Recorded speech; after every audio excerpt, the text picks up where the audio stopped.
goiza aurrera, laster beteko ditugu bi orduak, lehenengo bi ordu hauek, kirol festa hasi denetik, badakizula marretan hasi garela, hementxe gaudela, giro apartan, kirola bizitzen, zelako partidak eta kirolak ikusten ari garen, goiz osoan zehar, Elgoibarko txoko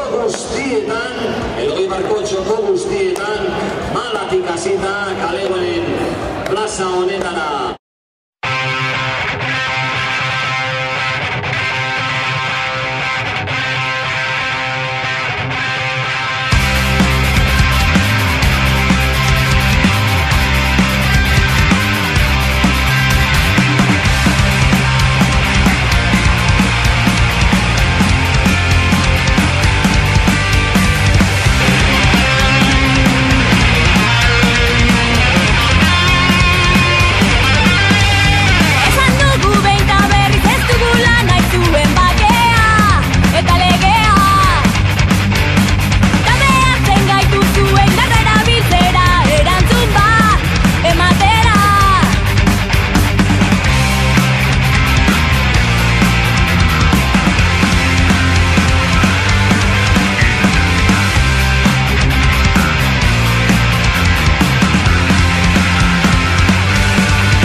Elikatzen du gure bihotzeko sua.